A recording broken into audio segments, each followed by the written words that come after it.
السلام علیکم ورحمۃ اللہ وبرکاتہ۔ عزیز طلبہ و طالبات، صبح بخیر۔ جماعت 12ویں دویاز دہم سے ہم نے کل اردو نصاب کا پہلا سبق جو نصابی اعتبار سے دوسرا ہے دیکھا تھا، جس کا نام ہے سپاہی اور بٹمار۔ اس کا ہم نے تعارف دیکھا، مصنف سے جان پہچان کی۔ آئیے انشاءاللہ آج ہم اس سبق کی طرف بڑھتے ہیں۔ سپاہی اور بٹمار۔ آئیے آپ صفحہ نمبر 7، آپ کے پاس کتابیں موجود ہیں تو کتابوں میں دیکھیے گا یا پھر PDF فائل کے ذریعے آپ مدد لے سکتے ہو۔ ایک بار تھانسی کے علاقے سے اطلاع آئی کہ ہندوؤں نے ایک تالاب قدیم کو اثر نو تعمیر کر کے وہاں میلہ ایک ماہ بماہ منعقد کرنا شروع کیا ہے اور پوجا پاٹ بھی کرتے ہیں اور گھنٹ ناقوس بھی بجتے ہیں۔ بس اس باب میں حکم عالی کیا صادر ہوتا ہے؟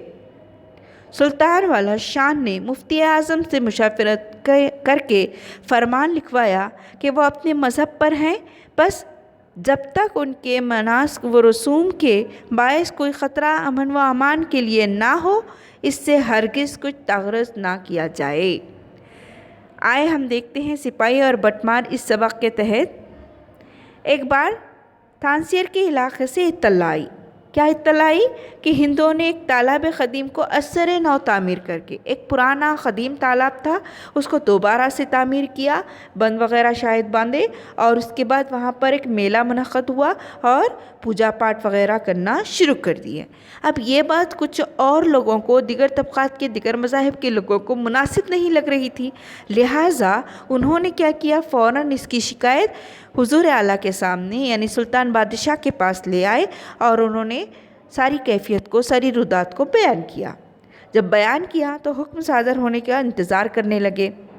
یہاں جو سلطان تھے، جو بادشاہ تھے، انہوں نے بھی کیا کیا، مفتی اعظم سے، جو بہت بڑے مفتی تھے، ان سے مشورت کی، یعنی مشورہ کیا، ان سے بات کی اور پوچھا کہ ایسے وقت میں ہمیں کیا حکم دینا چاہیے، کس طرح سے یہ معاملے کو حل کیا جا سکتا ہے۔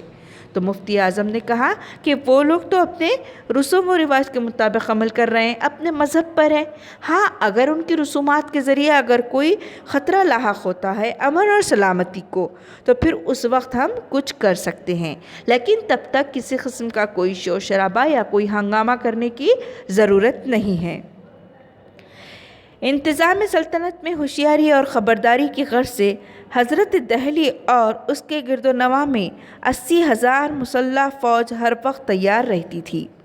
دیکھیں یہاں پر کہ کسی قسم کا کوئی معاملہ درپیش نہ ہو، اس مقصد کے تحت یہاں حضرت دہلی یہ ایک مقام ہے، حضرت دہلی ایک مقام ہے، وہاں کے گرد و نواح، اس کے اطراف کی گلیوں میں اس کے اطراف کے علاقوں میں کئی ہزار فوج مسلح یعنی ہتھیار سے لیس، تاکہ یہاں پر اچانک اگر کوئی مسئلہ پیدا ہوتا ہے، کوئی فساد یا کوئی دہشت وغیرہ کا معاملہ پیش آ جاتا ہے، کوئی ہنگامہ برپا ہو جاتا ہے، تو ایسے وقت میں معاملے کو کنٹرول میں لیا جا سکے۔ اس مقصد کے تحت کئی ہزار فوج کو یہاں پر فوج کو تیار رکھا گیا تھا۔ کہیں سے ذرا بھی بدامنی کی خبر آئی اور جیش سلطانی حرکت میں آ گئے۔ دیکھیے یہاں پر اگر کہیں سے بھی ذرا بھی کسی قسم کی کوئی حرکت یا بدامنی والا معاملہ پیش آتا تو فوری طور پہ یہاں پر جیش سلطانی یعنی کہ ان کی جو فوج ہے وہ سب کے سب حرکت میں آ جانے کے لیے تیار رہتی۔ تغلق آباد، غیاث پور، بیگم پورہ، سہری اور کلو کھیڑی جیسے جو پائے تخت کے پرانے شہر تھے، ان سب میں میدان وسیع و مرتفع و مستح دیکھ کر فوجوں کے لیے مقرر کر دیے گئے۔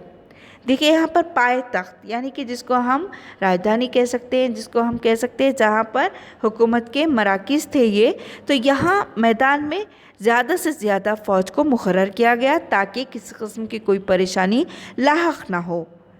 میں جس فوج میں تھا وہ غیاث پور سے ذرا ورے کنار جمنا پر قائم تھی، ذرا دور پر تھی۔ یہاں مصنف اپنی ردات بیان کرتے ہیں، کہتے ہیں کہ میں جس فوج میں تھا، کیونکہ یہاں پر کچھ نام دیے گئے ہیں علاقوں کے، جس میں سے بتایا گیا تغلق آباد، غیاث پور، بیگم پورہ، سیری اور کیلو کھیڑی وغیرہ، یہ جو ہے علاقے ہیں، یعنی ایسے مراکز ہیں جہاں پر فوجی دستے منعقد کیے جاتے تھے یا متعین کیے جاتے تھے۔ تو انہی میں سے ایک علاقے میں جو کہ نام ہے اس کا غیاث پور، وہاں پر مصنف کی پوسٹنگ تھی یا مصنف وہاں پر موجود تھے۔ تو وہ علاقہ کیسا تھا؟ کنارے جمنا پر قائم تھا۔ اس ندی کو جن نے دیکھا ہے وہ اس کے وسیع پاٹ کا قیاس کر سکتے ہیں۔ یہ ندی جو جمنا ندی کہلاتی ہے بہت زیادہ وسیع ہے، لیکن دیکھنے والا ہی اس کا اندازہ کر سکتا ہے، اس طرح سے کہنے سے سمجھ نہیں آئے گی۔ برساتوں میں ندی پر دریائے اعظم کا گمان ہوتا ہے۔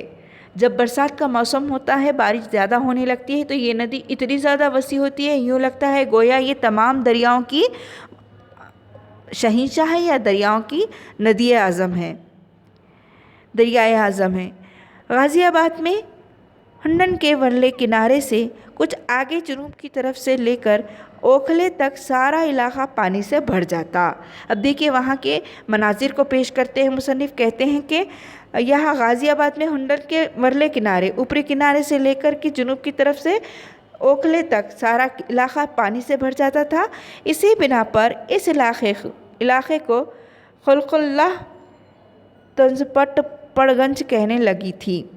دیکھیے خلق اللہ تنزن، یہاں علاقے کے لوگوں کے لیے وہاں کے لوگ طنز کے اعتبار سے طنز کرتے ہوئے کہتے خلق اللہ، اللہ کی مخلوق، ٹھیک ہے، اللہ کی مخلوق کہتے تھے، پٹ پر گنج کہنے لگی تھی۔ حالانکہ وہاں مچھروں، پسوں، جونک اور دیگر لسا کیڑوں کے سوا گنج کے نام پر کچھ نہ تھا۔ گنج خزانے کو کہتے ہیں۔ یہ جو علاقہ جو پانی سے لبریز ہوا کرتا تھا، یہاں پر پسو جو بہت باریک قسم کے جراثیم ہوتے ہیں، اور پھر مچھر ہیں، یا پھر جونک جو خون چوستی ہے، ایک قسم کا کیڑا ہے جو خون چوستا ہے۔ اس کے علاوہ اور بہت سارے پانی کے کیڑے یا جراثیم تھے، اس کے علاوہ اور کوئی خزانہ وہاں موجود نہیں تھا، لیکن لوگ اسی کو خلق اللہ یعنی کہ اللہ کی مخلوق کے نام سے جانا کرتے تھے، جو کہ تنزن کہا کرتے تھے۔ واللہ وہ بھی کیا زمانے تھے، 12 برس میں میرا درمہ 12 تنکے سے بڑھتے بڑھتے 20 ہو گیا تھا۔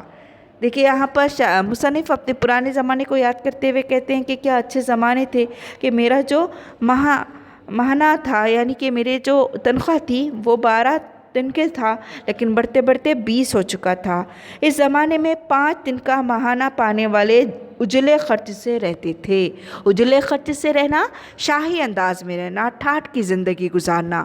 یہاں پر 5 تنکا اگر کسی کو ملتے تھے، تنکا وہاں پر جس طرح آج ہم روپیہ کہتے ہیں، پیسہ کہتے ہیں، اسی طرح سے قدیم زمانے میں تنکے کی طرف اشارہ کیا ہے۔ بہت زیادہ چھوٹی رقم تھی، اس زمانے میں بڑی تھی، آج کے لیے ہمارے پاس کوئی اہمیت نہیں ہے۔ تو کہتے ہیں کہ 5 تنکا بھی اگر کسی کو ملتا تو وہ شاہی زندگی گزارتا تھا۔